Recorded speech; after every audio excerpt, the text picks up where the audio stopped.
టాలీవుడ్ లో మాస్ కి పెట్టింది పేరు బాలకృష్ణ. అఖండ, వీరసింహారెడ్డి, భగవంత్ కేసరి, డాకు మహారాజా వంటి సినిమాలతో తన సత్తా చాటారు. ఇప్పుడు బోయపాటి శ్రీను అఖండ 2లో కలిసి నటిస్తున్నారు. ఈ సినిమా షూటింగ్ ఇటీవలే ప్రారంభమైంది. శివతత్వం, ప్రకృతిని ఆధారంగా చేసుకుని ఈ సినిమాను బోయపాటి తెరకెక్కిస్తున్నారట.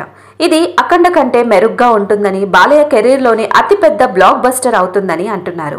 ఈలోగా బాలకృష్ణ మరో సినిమాకు సిద్ధమవుతున్నారు. బాలకృష్ణను మాస్ గా చూపించడంలో బోయపాటి దిట్ట అనుకుంటున్న తరుణంలో గోపీచంద్ మలినేని వీరసింహారెడ్డిలో బాలకృష్ణను వేరేలా చూపించారు.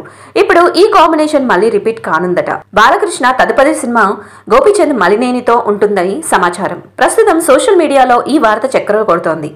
అఖండ 2 తాండవం తర్వాత గోపీచంద్ మలినేని సినిమా మొదలవుతుందని తెలుస్తోంది.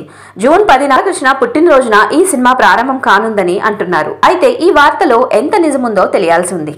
గోపీచంద్ మలినేని వీరసింహారెడ్డి తర్వాత రవితేజతో సినిమా చేయాల్సి ఉంది. కానీ బడ్జెట్ పెరుగుతుందని ఆ సినిమా ఆగిపోయింది. ప్రస్తుతం బాలీవుడ్ లోకి అడుగుపెట్టిన సన్నీ డియోల్ తో జాట్ అనే మాస్ సినిమా చేస్తున్నారు. ఈ సినిమా తర్వాత బాలకృష్ణ సినిమా మొదలవుతుందని సమాచారం. బాలకృష్ణ ఈ విజయాలు సాధించడానికి ఒక మహిళ కారణమట. యువ దర్శకులతో సినిమాలు చేయాలని ఆమె ప్లాన్ చేస్తున్నారట. ఆమె సలహా మేరకు బాలకృష్ణ తనను తాను మార్చుకుని సినిమాలు చేస్తున్నారట. ఆమె ఎవరో కాదు, ఆయన చిన్న కుమార్తె తేజస్విని. అన్స్టాపబుల్ షో నుంచి ఆ తర్వాత వచ్చిన సినిమాల వెనుక ఆమె హస్తం ఉందని అంటున్నారు. That's all for today. Video informative గా అనిపించిందా?